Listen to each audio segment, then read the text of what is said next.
โอกาสได้ถวายความเคารพครูบาอาจารย์พระมหาเถระนะครับแล้วก็สถาญาติโยมทุกท่านวันนี้วันพระขึ้น8 ค่ำซึ่งเราดังหลายก็ได้ก็ต้องว่ามีนัดหมายกันเพื่อที่จะถือโอกาสได้ทำหน้าที่ของเราชาวพุทธได้ถือโอกาสได้น้อมบูชาองค์สมเด็จพระสัมมาสัมพุทธเจ้าด้วยการปฏิบัติบูชาถือโอกาสได้สวดมนต์โดยพอได้สวดมนต์แล้วก็ถือโอกาสได้สำรวมจิตเพราะว่าการสำรวมจิตนั้นเป็นเรื่องที่ก่อเกิดบุญเป็นบุญที่หาประมาณบันไดจิตมันเป็นสมาธินี่นะเราลองสังเกตว่าช่วงใดที่จิตเราเป็นสมาธิจิตเราก็ฟุ้งซ่านเราจะมีความรู้สึกว่ามันเป็นความสุขแบบนี้อย่างเจียผลก็เลยมีความสุขขึ้นซึ่ง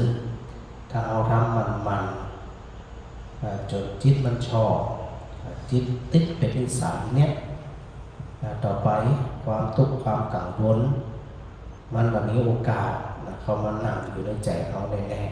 ๆเนื่องจากว่าเขาได้บ่มเพาะจิตของเขาเนี่ยแสวงหาในทางที่ปล่อยวางแสวงหาในทางที่ว่าได้คิดฟุ้งซ่านว่าเรื่องที่จะมันผ่านมาแล้วหรือว่าเรื่องมันยังมาถึงเอาได้เข้าใจแล้ว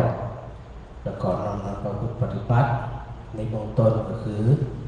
ประโยชน์ที่เขาจะพึงได้ทันทีทันใดคืออย่างจิตสงบเป็นบุญแน่ๆจิตสงบนี่นะแล้วพอจิตสงบจิตเป็นสมาธิแล้วพระอาจารย์ปาสวดมีคำแปลตัวไอ้คำแปลเหล่านี้แหละจะถือว่าเป็นเรื่องของการเดินทางไปสู่ความดับทุกข์อย่างแท้จริงตัวเราว่าปัญญาวิมุตติก็คือหลุดพ้นด้วยการเข้าใจสถานะไม่ว่าจะเป็น สถาบันตะเรือไม่ว่าจะเป็นสถาที่ฟังรายการของพระอาจารย์อยู่ณขณะนี้ผ่าน Facebook Live นะเนื่องจากว่าเวลาที่พระอาจารย์ออกวิทยุเนี่ยมันอยู่ประมาณ2 ทุ่มแต่เกรงว่ามันเดิกก็ดูสถานที่เป็นมาสวดที่วัดอาจจะปิดเดิกพระอาจารย์ก็ล่นเวลามาเร็วหน่อยหนึ่งเพื่อสถานจะได้ยันปิดบ้านปิดจองบ่ดึกจนเกินไปนี่นะพระอาจารย์ก็เลยขยับเข้ามาแต่จะได้ก็ตามสถานที่อยู่ตามบ้านตามจองก็เตรียมหนังสือสวดมนต์ไหว้ซึ่งเขาก็จะเริ่มต้นโดยบทที่7เหมือนเดิมเป็นบทที่7เหมือนเดิมหน้าที่7หน้าที่7หน้าที่8ก็ไปหน้าที่22คอนทักที่แล้วสถาว่าพระอาจารย์สวดเร็วล่ะพระอาจารย์ก็บอกว่าพระอาจารย์ไม่ใช่สวดเร็วสถาบันตะเดือนป้าพระอาจารย์สวดเร็วเราพอกันเจ้าของสถาปอกันสถาบอกว่าอันตีกบนี่เนี่ยมันตั้งแต่วันนี้ก็พยายามดึงจ่าลงน้อยหนึ่งเป็นวนเผาตาลิงตาลายย่างปอเจ้ายังสวดเร็วหัวกำอย่างนี้นะนี่ดูกันนะสถาหลายคนก่อนงั้นโทรมาจมกับนี้นะอย่างปั้นล่อนแต่โดยทั่วไปก็คือสุขใจสถานที่บางทีหนังสือสวดมนต์กันน่าจะมีอยู่แต่ว่าเป็นฟังทุกวันนอกจิตจะนั่งก็ได้จะนอนก็ได้ฟังนอกจิตของเราไปตามเสียงสวดมนต์เราพิจารณาตามคำแปลที่เราทั้งหลายปาการสวดมนต์นี้แล้วก็ ก็ได้เวลาพอสมควรละที่ดึงเวลาเนี่ยเราแม่ประเจกมาได้แม่ประเจกกับเราเข้ามาเนี่ยนะเป็นกรรมการนะก็ดีแล้วเป็นกรรมการประกวดร้องเพลงที่ไหนเนี่ยฮะอยู่ตรงไหนฮะครับอ๋อครับอาจารย์ถ้าจะได้ถ้าเป็นแต่พระอาจารย์จะไปแข่งขันร้องสักวันก่อนเพิ่มกันนอกเปิดนาทีเจ็ดเลิศสถานเลิศโยโสภะคะวะอะระหังสัมมาสัมพุทโธพระผู้มีพระภาคเจ้านั้นพระองค์ใดเป็นพระอรหันต์ดับเลิกกิเลสเลิกทุกข์สิ้นเชิงตรัสรู้ชอบได้โดยพระองค์เองสวากขาตัวเองนะภะคะวะตาธัมโม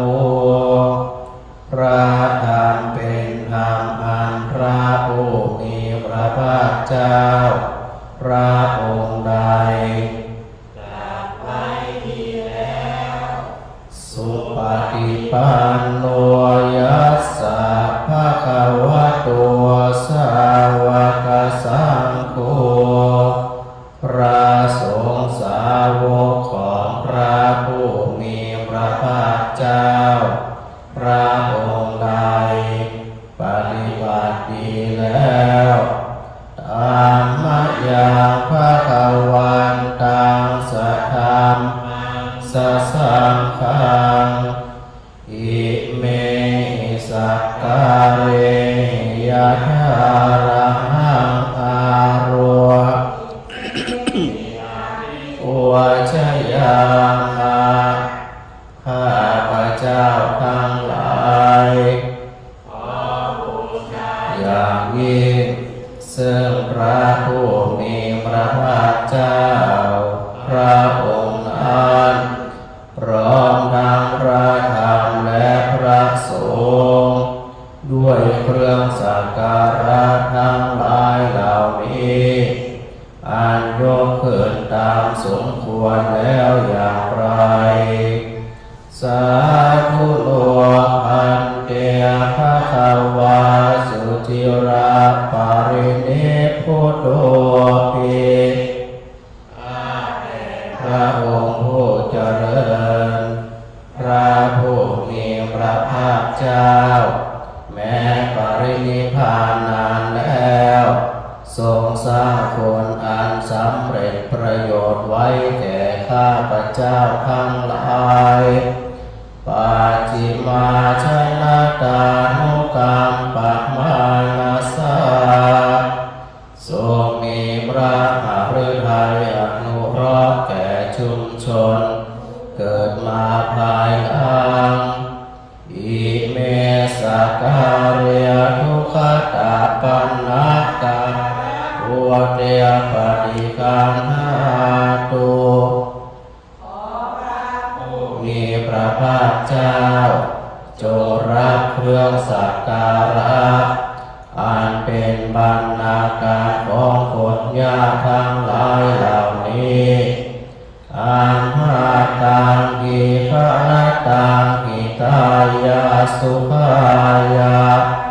เพื่อประโยชน์และความสุขแก่ข้าพเจ้าทั้งหลาย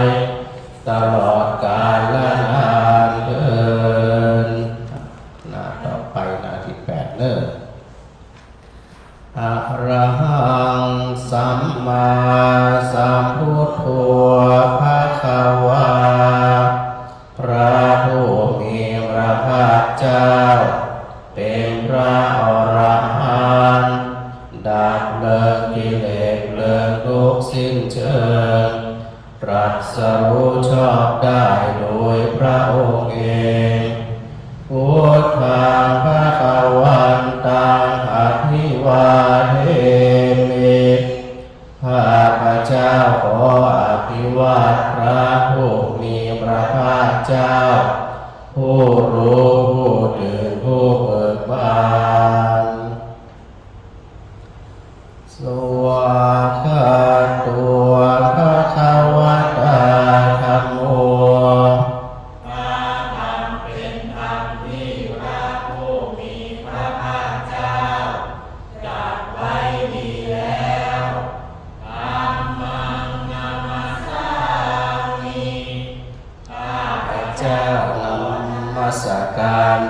ธั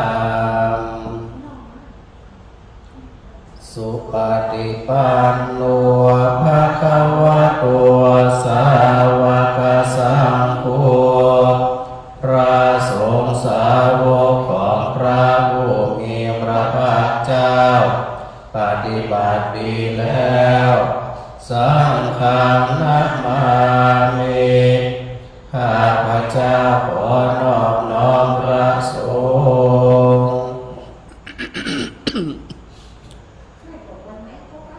นะโมตัสสะภะคะวะโตขอนอบน้อมแด่พระผู้มีพระภาคเจ้าพระองค์นั้นอะระหะโตซึ่งเป็นผู้ไกลจากกิเลสสัมมาสัมพุทธัสสะตรัสรู้ชอบได้โดยพระองค์เองนะ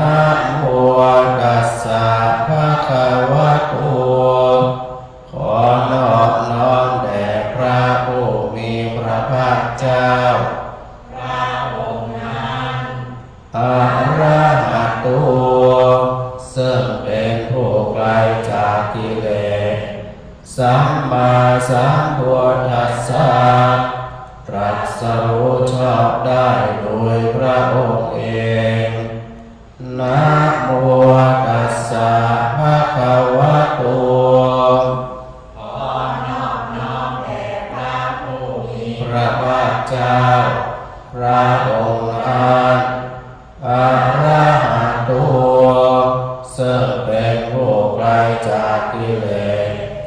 สัมมาสัมพุทธัสสะตรัสรู้ชอบได้โดยพระองค์เองเป็นหน้า22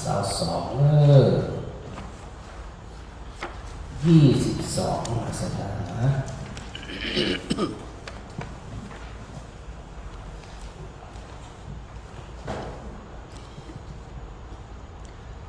อันนมยังพุทธานุสตินยังกโรมาเสตังโฆ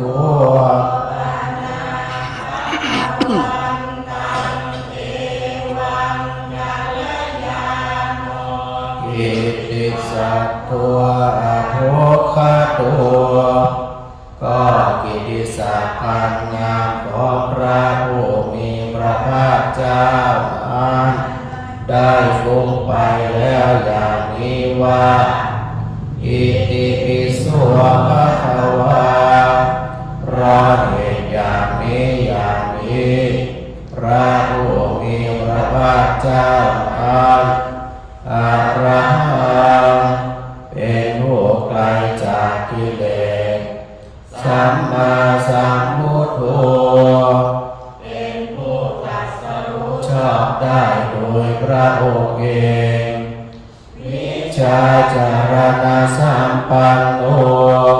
เป็นผู้ถึงพร้อมด้วยวิชาและจารณะ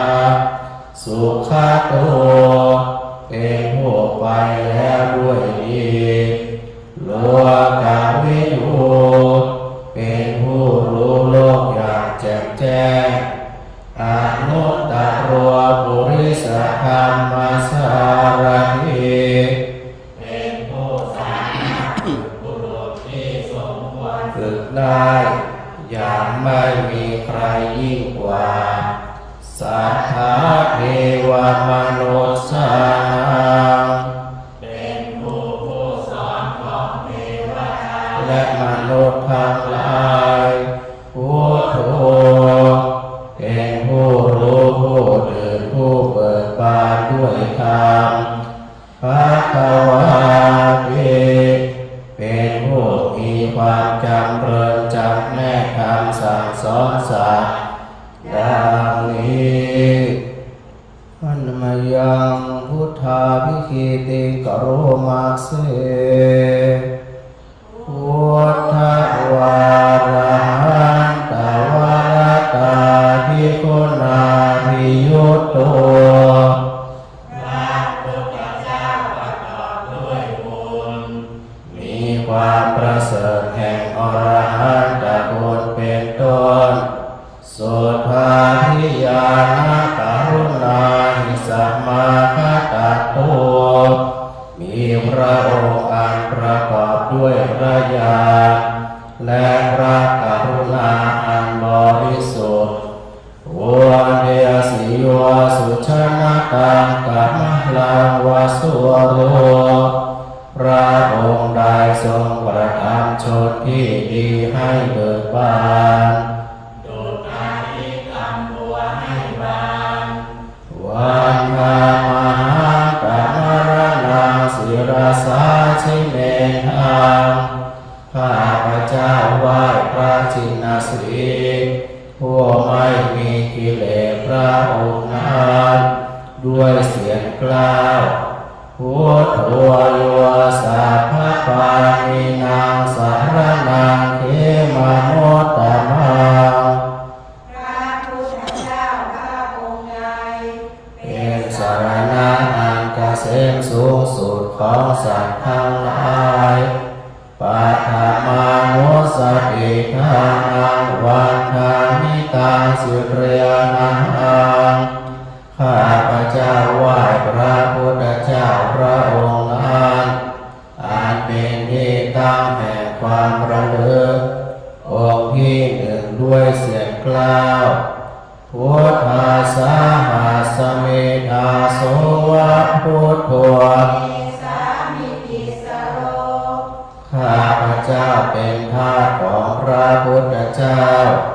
พระพุทธเจ้าเป็นนายมีอิสระเหนือข้าพเจ้า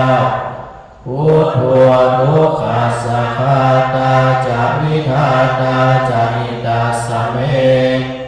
พระพุทธเจ้าเป็นเครื่องกำจัดทุกข์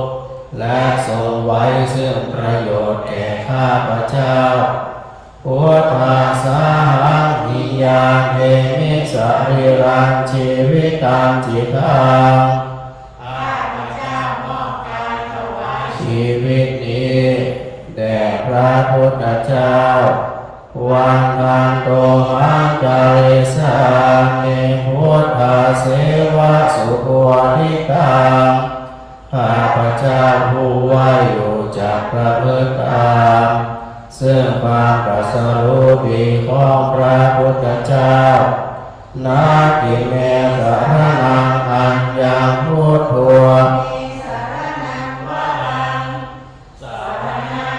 ของข้าพเจ้าไม่มีพระพุทธเจ้าเป็นสรณะอันประเสริฐของข้าพเจ้าเอเตนะสัจวัจเจนะวัฏอายังสาธุสาสเนด้วยการกล่าวคำสัตย์นี้ข้าพเจ้าพึงเจริญในพระศาสนาของพระศาสดาพุทธังเอวังธัมมังเอยังปุญญาปสุตังอิทาข้าพเจ้าผู้ว่าอยู่ซึ่งพระพุทธเจ้าได้ผลฝ่ายบุตรในบัดนี้สัพเพปิอันตรายาเมมานิสุตัสสะเดชะสาอันตรายทั้งปวงอย่าได้มีแก่ข้าพเจ้าด้วยเดชแห่งบุญนั้นกายเยนะวาจายวะเจตสาวาด้วยกายก็ดีด้วยวาจาก็ดีด้วยใจก็ดีพุทเทปุกัมมังปะกะตัมมยายังกรรมหน้าที่เตียนนำใดที่ข้าพเจ้ากระทำแล้วในพระพุทธเจ้าพุทโธปฏิคัมอตุอาจยันตังขอพระพุทธเจ้าจงงดซึ่งโทษล่วงเกินอันนานกาลันตะเรสังวาลิตุงวาพุทเทเพื่อการสำรวมระวังในพระพุทธเจ้าในการต่อไปอันนมยังธรรมานุสตินยังกโรมาเส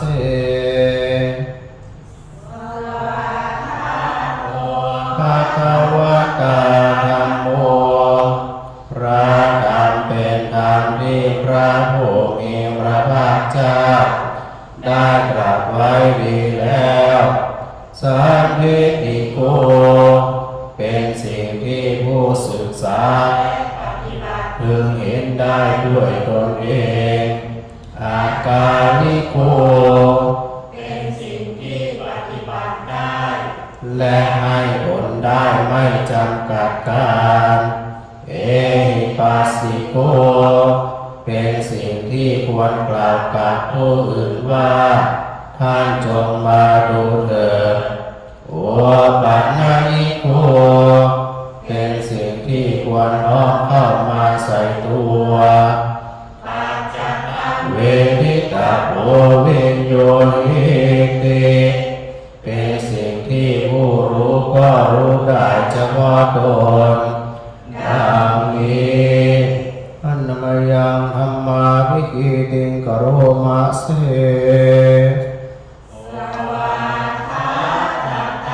ภิกขุนัตโยภวเสนาสัยโยพระธรรมเป็นสิ่งที่ประเสริฐเพราะประกอบด้วยคุณคือความที่พระผู้มีพระภาคเจ้าตรัสไว้ดีแล้วเป็นต้นโยมัคคปาคปริยัติวิโมกขเพโทเป็นธรรมอันจำแนกเป็นมรรคผลปริยัติและนิพพานธัมโมกุโลกัปปัตนานัคคาริคาริเป็นธรรมทรงไว้ซึ่งผู้ทรงธรรมจากการตกไปสู่โลกที่ชั่ววันธรรมหังตมหาราภรธรรมเมตตาข้าพเจ้าไหว้พระธรรมอันประเสริฐนั้น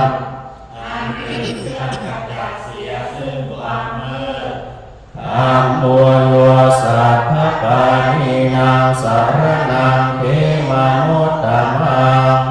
พระธรรมใดเป็นสรณะอันเกษมสูงสุดของสัตว์ทั้งหลายโนสติทานังวันทานิตังสิเรียมังข้าพเจ้าไหว้พระธรรมนั้นอันเป็นที่ตั้งแห่งความระลึกองค์ที่สองด้วยเสียงกล่าวธรรมาสหัสมิทาสุวัตธัมโมเมสามิติสโรพระธรรมเป็นของพระธรรมพระธรรมเป็นนายมีอิสระเหนือข้าพเจ้าธัมโมทุกขัสสะจะพิธานาจหิตัสสะเมพระธรรมเป็นเครื่องกำจัดทุกข์และทรงไว้ซึ่งประโยชน์แก่ข้าพเจ้า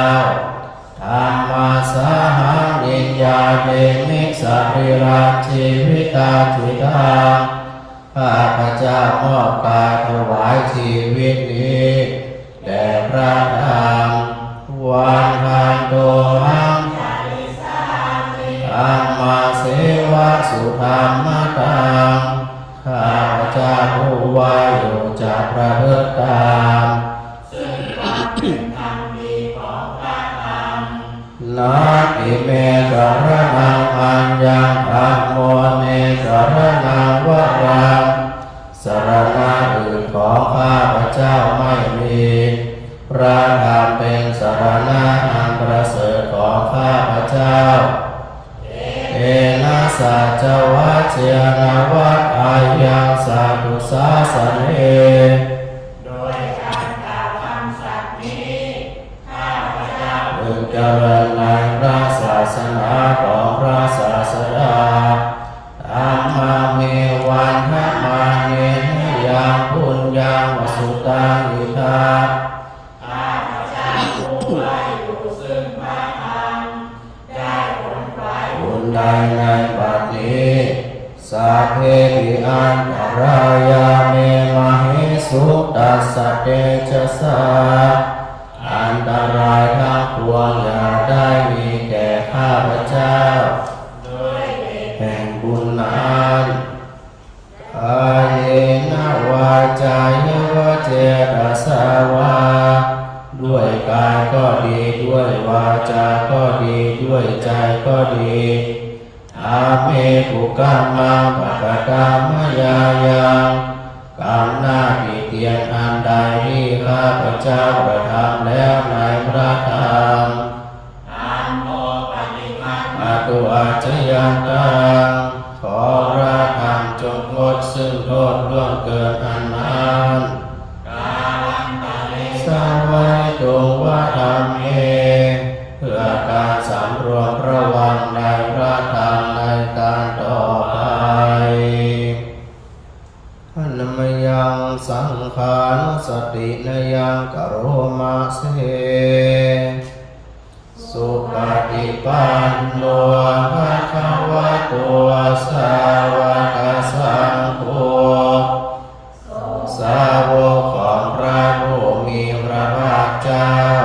หมู่ใดปฏิบัติดีแล้วอุชุปฏิปันโนภะคะวะโต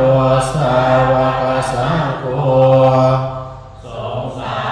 ของพระผู้มีพระภาคเจ้าหมู่ใดปฏิบัติตรงแล้วญายะปฏิปันโนภะคะวะโตสาวกสังโฆสงฆ์สาวกของพระผู้มีพระภาคเจ้าหมู่ใดปฏิบัติเพื่อรู้ธรรมเป็นเครื่องออกจากทุกข์แล้วสามีจิปฏิปันโนภะคะวะโตสาวกสังโฆสงฆ์สาวกของพระผู้มีพระภาคเจ้าหมู่ใดปฏิบัติสมควรแล้วญาติธรรมได้แก่บุคคลเหล่านี้คือจากกาลิปุริสายุคานิอาถาปุริสาบุคคลาผู้แห่งบุรุษสี่ผู้นับเรียงตัวบุรุษได้แปดบุรุษเอสาภะคะวะโตสาวกสังโฆนั่นแหละสงฆ์สาวกของพระผู้มีพระภาคเจ้าอาหุนายโยเป็นสมควรแก่สักการะที่เขานำมาบูชาปาหุนายโยเป็นสมควรแก่สักการะที่เขาจัดไว้ต้อนรับควรรับทักษิณาทานอัญชลีการณิโยเป็นผู้ที่บุคคลทั่วไปควรทำอัญชลีอนุตตรังปุญญาโลกัสสาติเป็นเนื้อนาบุญของโลกไม่มีนาบุญอื่นยิ่งกว่าดังนี้อันมยังสังขาวิกิติกโรมาเสสุปฏิปันติคุณาภิยุตโตพระสงฆ์ที่เกิดโดยพระสัทธรรมประกอบด้วยตนมีความประพฤติดีเป็นต้น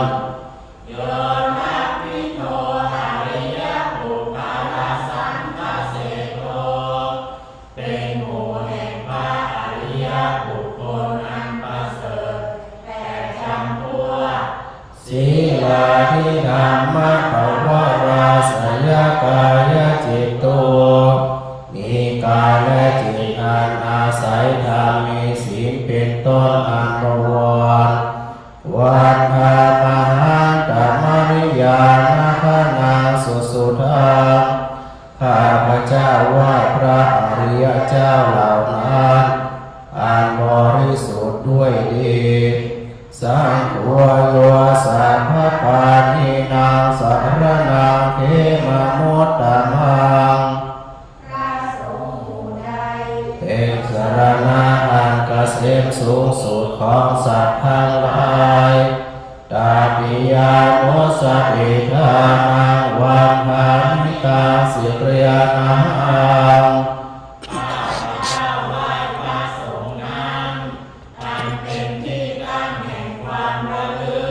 องค์ที่สามด้วยเสียงกล้าว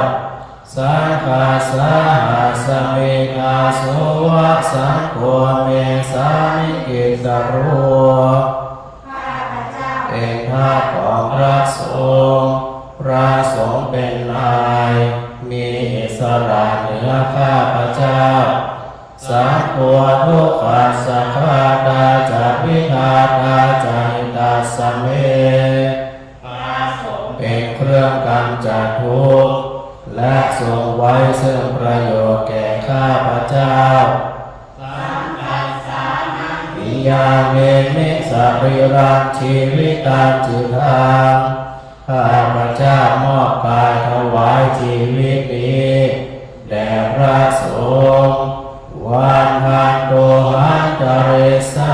มิสังฆโสปฏิปันนตัง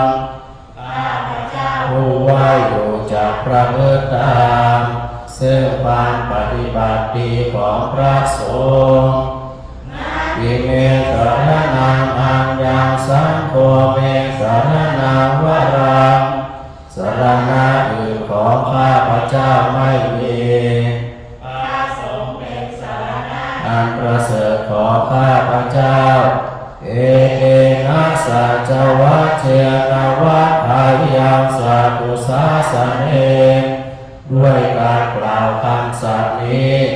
ข้าพเจ้าพึงเจริญในพระศาสนาของพระศาสดาสังฆาเมวัฏฐมาเนนะยาพุญญาปสุตตานิทาข้าพเจ้าผู้ไหวอยู่ซึ่งพระสงฆ์สัพเพปิอันตรายาเมมัยสุขัสสะเทจะสาอันตรายทั้งปวงอย่าได้มีแก่ข้าพเจ้าด้วยเดชแห่งบุญนั้นกายเยนะวาจายวะเจตสาวาด้วยกายก็ดีด้วยวาจาก็ดีด้วยใจก็ดีสังเขปกรรมะปะกะตังมยายังการหน้าติเตียนอันใดที่ข้าพเจ้ากระทำแล้วในพระสงฆ์อาเตยันตังขอพระสงฆ์จงงดซึ่งโทษล่วงเกินอันนานอาลันตะเรสังวริตุงวาสังเกรวมระวังในพระสงฆ์ในการต่อไปต่อไปเรื่อยๆที่เสาเก่าอันมยังอดิตาปัจเจเวคณะปาธัมมนามะเสอาจมยาปาจเวกิรวายังจีวรังปริปุตตังจีวันใดอันเรานุ่งห่มแล้วไม่นานพิจารณาในวันนี้ตายาวะเทวาสิตัสสะปฏิฆาตายาจีวันนั้นเรานุ่งห่มแล้วเพียงเพื่อบำบัดความหนาววุณหัสสะปฏิฆาตายาเพื่อบำบัดความร้อนตาตาปะสิเรสัปปะสัมปัสสะนังปฏิฆาตายาบำบัดสัมผัสอันเกิดจากเหลือบยุงลมแดดและสัตว์เลื้อยคลานทั้งหลายยาวะเทวะหริโกปินาปฏิชาตนาทานและเพียงเพื่อปกปิดอวัยวะอันให้เกิดความละอายอาชายาอาปาจเวกิตวายโยปินทปาพุทโธบิณฑบาตใดอันเราฉันแล้วไม่การพิจารณาในวันนี้ภวายาบิณฑบาตนั้นเราฉันแล้วไม่ใช่เป็นไปเพื่อความเพลิดเพลินสนุกสนานนามาทายาไม่ ใช่เป็นไปเพื่อความเมามันเกิดกำลังพลังทางกายนะมันนายาไม่ใช่เป็นไปเพื่อประดับนะวิโภสนายาไม่ใช่เป็นไปเพื่อตกแต่งยาวะเอวะอิมัสสกายสติปิยาแต่ให้เป็นไปเพื่อความตั้งอยู่ได้แห่งกายนี้ยาปัญหายาเพื่อความเป็นไปได้แห่งอัตภาพวิหิงสุปาราติยาเพื่อความสิ้นไปแห่งความลำบากทางกายรามาจาริยานุภายาเพื่ออนุเคราะห์แก่การประพฤติพรหมจรรย์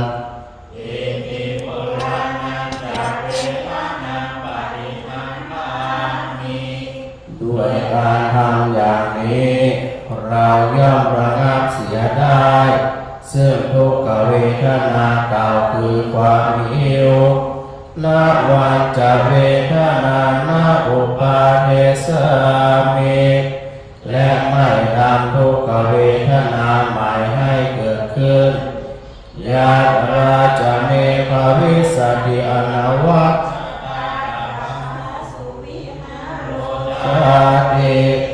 อันความเป็นไปโดยสะดวกแห่งอัตภาพนี้ด้วยความเป็นผู้หาโทษมิได้ด้วย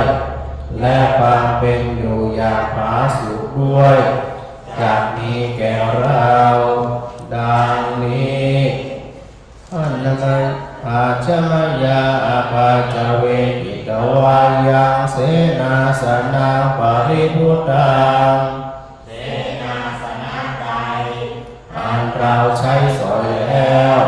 ไม่ทำพิจารณาในวันนี้เราย่อมพิจารณาโดยแยกกายแล้วใช้สอยเสนาสนะอัญญาวะเทวสิกัสสะปฏิภาคายะเสนาสนะนั้น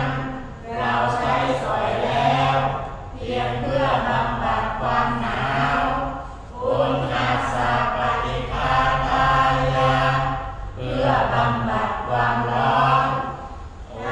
สัมมากัสสะวะตาตาปสิริสัพพะสัมมาสัมมังปฏิภาคายะเพื่อบำบัดสัมปัตอันเกิดจากเลือดยุงลมแดดและสัตว์เลื้อยคลานทั้งหลายยาวะเทวะอุตุปาลิสัยยาวิโนทันนังปฏิสัลลานามัตถังเพียงเพื่อบรรเทาอันตรายจะพึงมีจากดินฟ้าอากาศและเพื่อความเป็นผู้ยินดีอยู่ได้ในที่หลีกเว้นสำหรับภาวนาอาชามยาอาปัจจเวทิตวายโยคิลานะปัจจยะเปสัจจปาริกาโลปาริพุตโตเปสัจบริขารใดอันเราบริโภคแล้วไม่ทำพิจารณาในวันนี้โยยาวะเทวะอุปันนานังไวยาปาติกานังเวทนานังปฏิภาคายะทีลานะเปสัจบริขารนั้นเราบริโภคแล้วเพียงเพื่อบำบัดทุกขเวทนาอันบังเกิดขึ้นแล้วมีอาภาธต่างๆเป็นมูลอาภยาปัจฉปรมัตถายาติเพื่อความเป็นผู้ไม่มีโรคเบียดเบียนเป็นอย่างยิ่งดังนี้เปิดไปหน้า106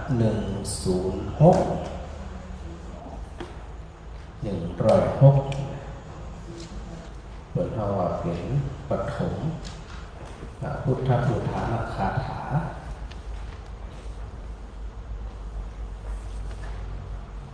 ตอนที่พระพุทธเจ้าได้ตรัสรู้ต ต้ตนพระศรีมหาโพธิ์106เลยที่ว่าพุทธอุทานคาถานะบอกกันเริ่มยะถาเวปาตุภวันติธัมมาอาตาปิโลจายะโตพระมนัสสะอาตาสกังขาวะปยันติสัพพายะโตปัจจานันติสาเหตุธัมมังยะถาเวปาตุภวันติธัมมาจายะโตพระมนัสสะอาทาสกังขาวะปยันติสัพพายะโตขยังปัจจยานังอเวทิยะถาเวปาตุภวันติธัมมาอาตาปิโลจายะโตพระมนัสสะวิโอปยังติตติมาราเสนาสุโรวะโอปาสยะมันตาลิคันติลองอ่านคำแปลที่เปิดแปลกันมาระหว่างเราจะเข้าใจได้มากน้อยแค่ไหนที่พระเจ้าพอตรัสรู้แล้วเปิดเห็นอะไรอย่างเปิดไปพบอะไรอย่างเปิดไปเข้าใจอะไรอย่างที่ห้องว่าตรัสรู้นี่นะพร้อมกันเริ่ม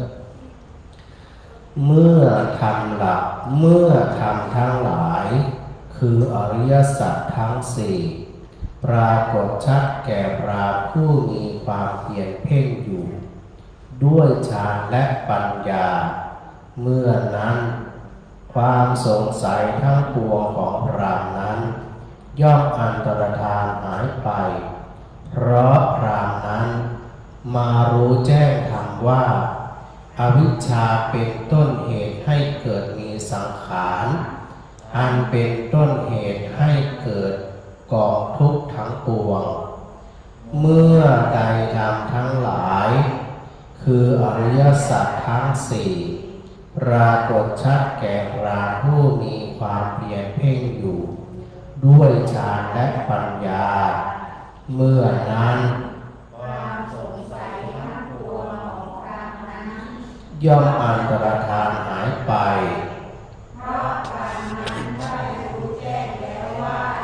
เหตุที่ทำให้กองทุกข์เกิดขึ้นนั้นได้สิ้นไปแล้วเมื่อใดธรรมทั้งหลาย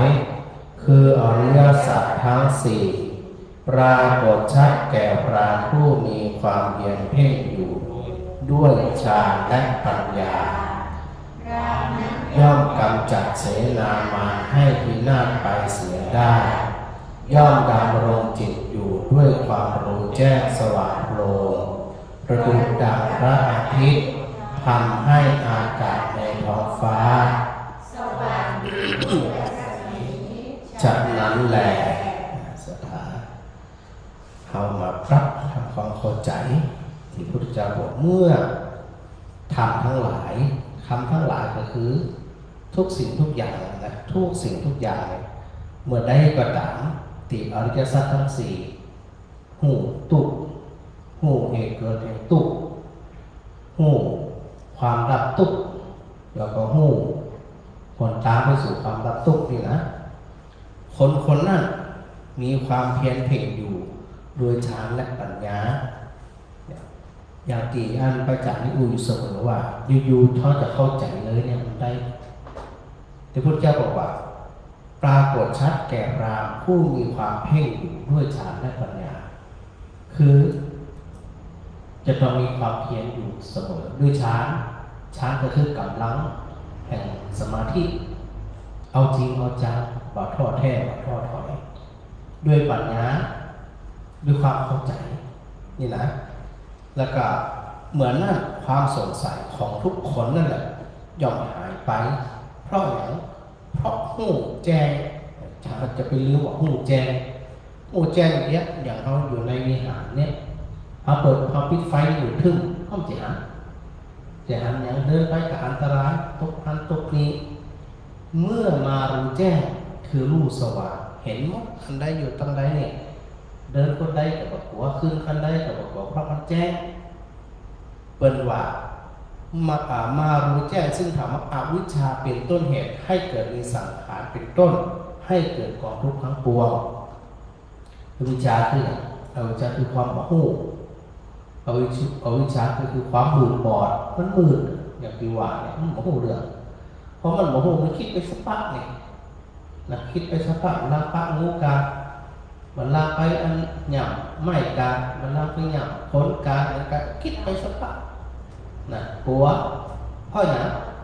เพราะมันมืดมันบ่ฮู้นะพอบ่ฮู้แล้วมันสร้างปฏิพระอาจารย์บอกว่าเกิดสังขารคือปรุงแต่งไปเรื่อยคิดไปเรื่อยคิดไปสะปะสะปันเป็นว่าเป็นต้นเหตุแห่งของทุกข์ทั้งปวง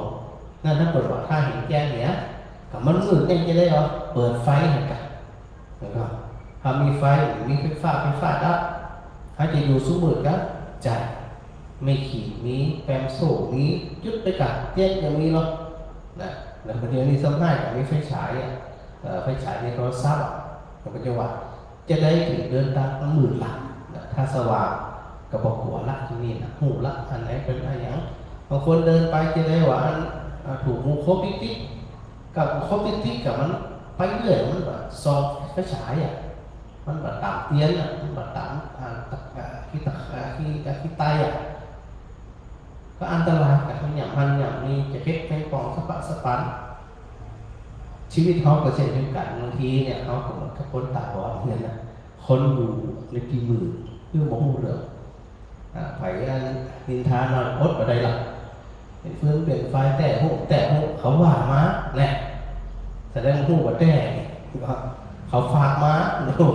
มีขนาดเขาฝากมาเก็บใจขนาดนี้นะแล้วเขาว่าแต่สมัยไหนกันเป็นคนว่าไปหูแจ้งเนี่ยไปหันแจ้งเนี่ยอันนี้เป็นต้นต่อของความทุกข์ของหูแจ้งของหัวละนะอันนี้เป็นตัวที่หนึ่งสองเมื่อทุกสิ่งทุกอย่างนะทุกสิ่งทุกอย่างอันที่เขาได้เข้าใจที่พระพุทธเจ้าได้สรุปก็คือตัวอริยสัจสี่ทุกสมุทัยนิโรธมรรคอยู่วันปรากฏเหมือนกันหมดเลยแก่คนที่มีความเพียรเพ่งอยู่ด้วยฌานและปัญญาจะดูจะหูแจ้งเห็นจริงใจ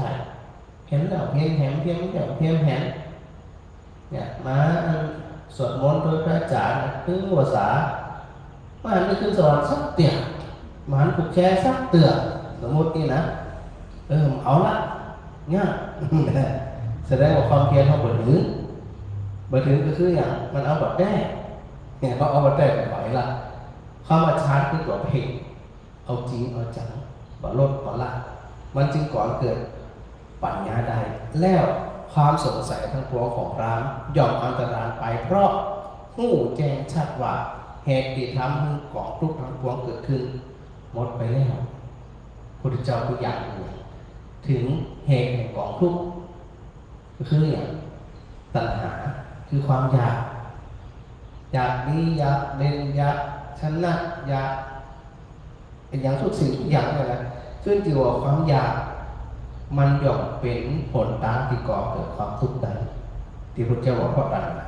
ถ้าเขาตัดตัณหาหู้แล้วมันเป็นของเป็นนั้นต้นต่อความทุกข์เหล่านั้นก็สิ้นซากมันเหลือบ่ทดมาถึงใจเขาเนี่ยมันมาอยู่เพราะจะได้เขาไปเข้าใจหูชัดที่หูจะบอกหูชัดหูแจ้งแรงแจ๋เนี่ย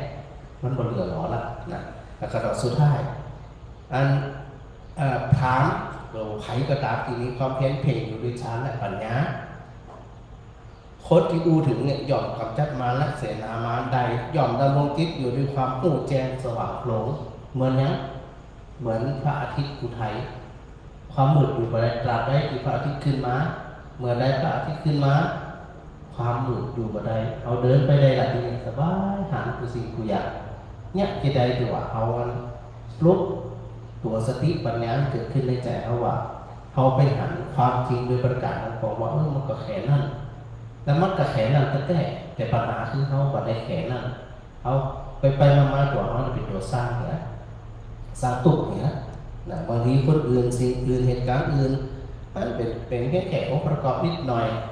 แต่คือว่าใจเขาเนี่ยไปรองรับหรือไม่นะถ้าใจเขาไปรองรับมันก็ไปกันลองนะอันนี้ที่เขาทั้งหลายจะต้องพิจารณาเอาให้สักหนึ่งข้อนะสถานะหนึ่งข้ออันนี้แปลกตัวเลิกบนห้องว่าเพศพัทเทกรัตตคาถาบนว่าคนบางคนอยู่ไม่แต่คืนเดียวชีวิตมีขาดที่ไรต่อไปนี้อติตังนันวาขมายานาปฏิกังเกอนาคตังบุคคลไม่ควรตามคิดถึงสิ่งที่ล่วงไปแล้วด้วยอะไรและไม่ถึงพระองค์ถึงยะทะติตามไปนันตังอนาคตังสิ่งที่เป็นอดีตก็ละไปแล้วสิ่งที่เป็นอนาคตก็ยังไม่มาปัจจุบันนั้นจะโยธัมมัสสะปัสสะสามิปัสสติอาสังกิรังอาสังอุปัฏฐาวิภาโมปุปะเทผู้ใดเห็นธรรมมันเกิดขึ้นเฉพาะหน้าในนี้นั้นอยากแจกแจงไม่งอนแง่งอนแกงเขาควรพอกคูณาการเช่นนั้นไว้อาทิวะอิจามาตาคังโตชัญญามรณาสุเวความเพียรเป็นกิจที่ต้องทำวันนี้ใครจะรู้ความตายแม้พรุ่งนี้นาคิโนสังขารันเดนะมหาเสเนนะมัจจุนาเพราะการบาปเบียนต่อมัจจุราชซึ่งมีเสนามากย่อมไม่มีสำหรับเราเอวังเวหาริมาตาปิงอโหรัตตมตาพิตามตามเบพัทเทกรัตตัวติสันตัวอาจิขเตมุนีติมุนีผู้สงบย่อมกล่าวเรียกผู้มีความเพียรอยู่เช่นนั้นไม่เกียจคร้านทั้งกลางวันและกลางคืนว่าผู้เป็นอยู่แม้เพียงราตรีเดียวก็น่าชมชราธรรมโมมหิชรังอนัตติโตเรามีความแก่เป็นธรรมดาความแก่ไปไม่ได้พยาธิธรรมโมมหิพยาธิอนัตติโตเรามีความเจ็บไข้เป็นธรรมดาจะล่วงพ้นความเจ็บไข้ไปไม่ได้มรณะธรรมโมมหิมรณะอนัตติโตเรามีความตายเป็นธรรมดาจะล่วงพ้นความตายไปไม่ได้สัพเพหิเมปิเยหิมนาเปหินานาวินาภาโวเราจะละเว้นเป็นต่างๆคือว่าเราจะต้องละพรากขอเจริญใจทั้งหลายทั้งปวงกรรมสโกมหิกรรมทายาโทกรรมโยนิกรรมทุกกรรมปฏิสารโนเรามีกรรมเป็นของตนมีกรรมเป็นผู้ให้ผลมีกรรมเป็นแดนเกิดมีกรรมเป็นผู้ติดตามมีกรรมเป็นที่พึ่งอาศัยยังกรรมังกริสามิกัณยานังวาปาปะกังวาดัสสะทายาทัวววิสามิเราทำกรรมใดไว้หรือเป็นบาปเราจะเป็นทายาทคือว่า เราจะต้องได้รับผลของกรรมนั้นสืบไปเอวาอามิหิอาวินนาปัจจเวกิตาปังเราทั้งหลายควรพิจารณาอย่างนี้ทุกวันเถิดโอกาสในช่วงท้ายนี้นะเป็นสำรวมจิตนั่งทางไหนก็ได้นะนั่งตัวตรงๆนะวางเรื่องราวขณะนี้เนี่ยร่างกายของเขานั่งอยู่สบายนะบ่ได้ยืนบ่ได้เดินนั่งในท่าที่มันสบายที่สุดแล้วก็วางมือลงตรงไหนก็ได้วางดังสบายนี่นะแล้วก็ยืดตัวตรงๆตั้งคอตรงๆรับตาปิดเป็นหนึ่งทวารพอรับตาแล้วเขาก็จะหาที่เปิดหาที่เพ่งก็คือตัวฌานก็คือตัวที่เขาไปสังเกตง่ายที่สุดก็คือสังเกตตัวเขาที่นั่งอยู่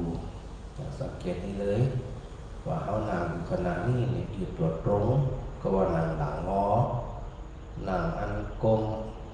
ก็ว่านั่งอันคอตรงนี่นะสำรวจร่างกายของเขา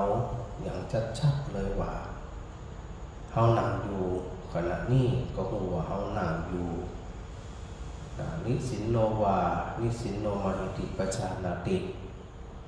พระพุทธเจ้าบอกว่าขณะที่เธอนั่งอยู่ก็รู้ชัดว่าเธอนั่งอยู่หูชัดๆเลยหันชัดๆลองตรวจสอบ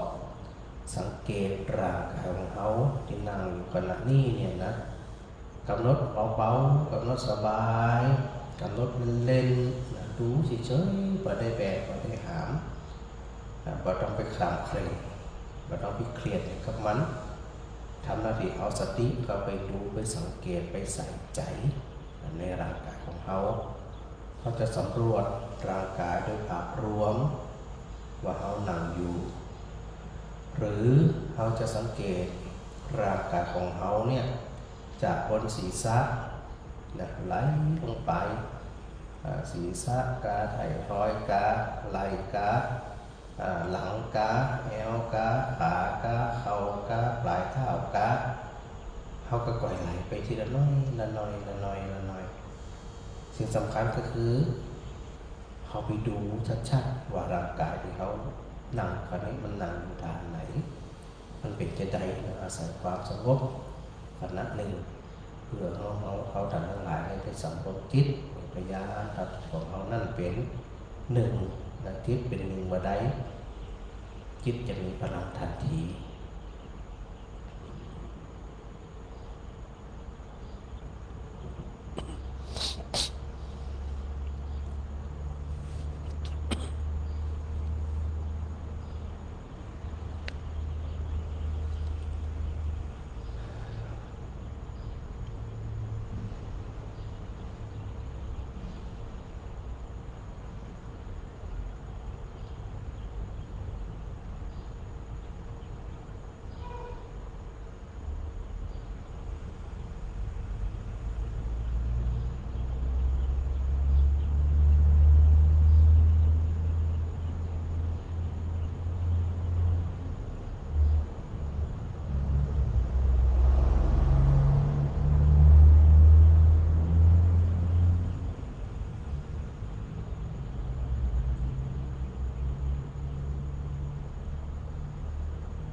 หน้า35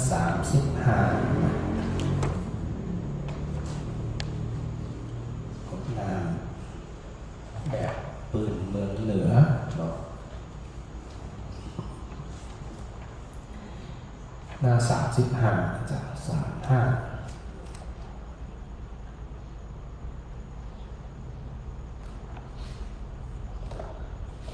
กันเลยอิตังดานากัมมังนิพพานาปัจจโยโหตุโนอิตังศีลกัมมังนิพพานาปัจจโยโหตุโนอิตังภาวนากัมมังนิพพานาปัจจโยนิจังยังกิจจิกุศลกัตตะปังกัมมังสัพเพหิกาเตหิกาตังปุญญังโนอาโนโมทันตุโพโตเยเทวะหัสสมิทาเนหะทิคาตาโยกัสสะตาโหตุสัพพะสัตตานังสุขินังปาริหารันโตมาตาปิตาสุขิตาโตกาปะมุจจันโตสะเปญาติกาโตกาปะมุจจันโตสะเปอริยติกาโอนโตโตกาปะมุจจันโตสะเปปิสาสะเปญาคาสุขิตาโหนโตโตคาปะมุจจันโตสะเปนะคาตาโหนโตโตคาปะมุจจันโตสะเปเทวาโหนโตโตคาปะมุจจันโตสะเปอาจาริโยปัจจายาสุขิตาบุญจันโตสัพพะสัมปตินังสามิจันโตโอจะมาถวาย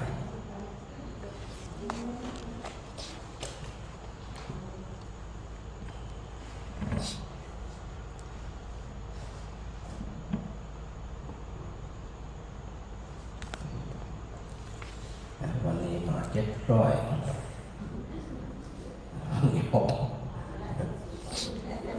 ตีอันแต่มาถึงสถานเขาประตูนี่ในจังหวะปูนมาแห้งแต้แล้วก็อันนั้นที่มาห้องโฮงประจานเป็นซองเบิ้งหน้าห้องแล้วก็เลยปิดประตูนี่แห้งสัก3 วัน 4 วันพุ่นละแล้วก็จะอันทำนี่ให้มันได้อยู่ตามที่มันขึ้นไปนะเปิดกว้างแล้วประจานเลยก็ไปซ่อมใหม่รถมันเข้าได้แต่แล้วนั่นก็มันเอาอดเปรี้ยวไปกินหวาน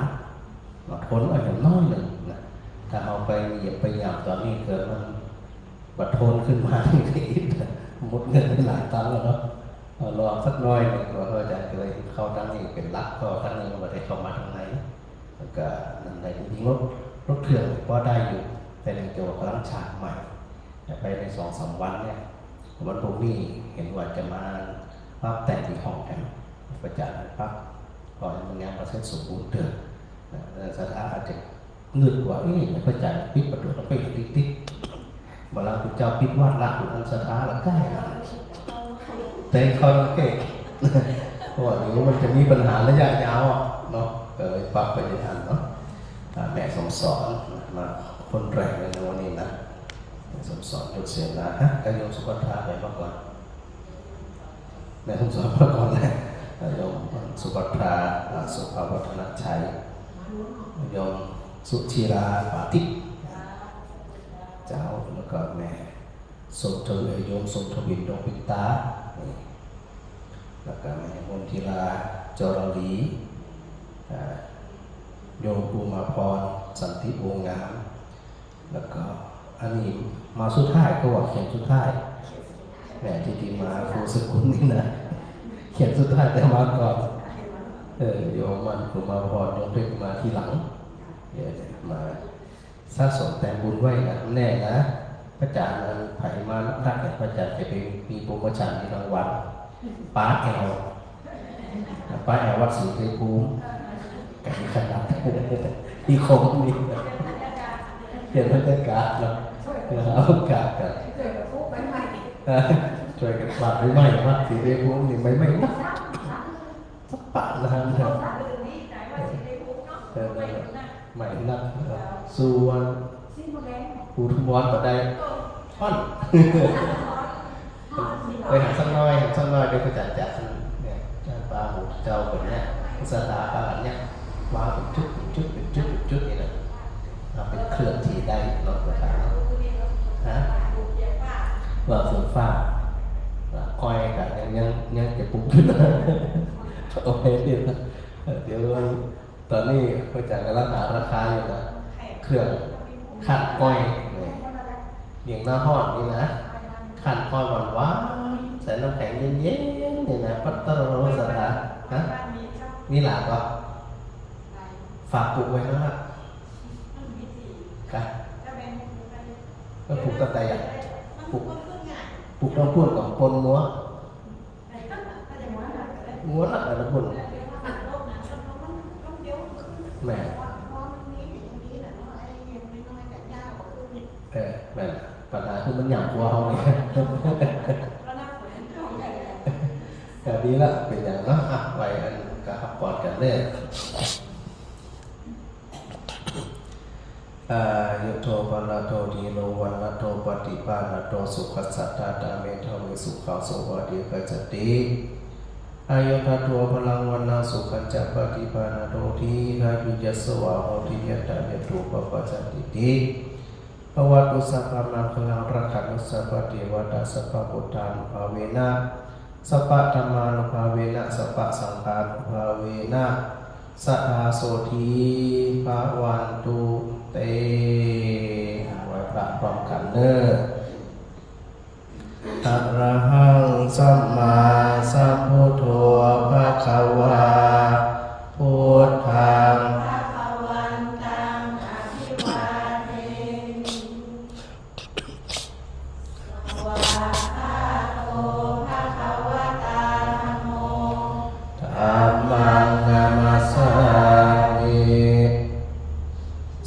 ปฏิปันโนภะคะวะโตสาวกสังโฆสังฆังนะมามิก่อยลงก่อยไปออกประเภทลดน้ำหนักต้องระวังหน่อยพอต้องเรียนต้องฟังใจ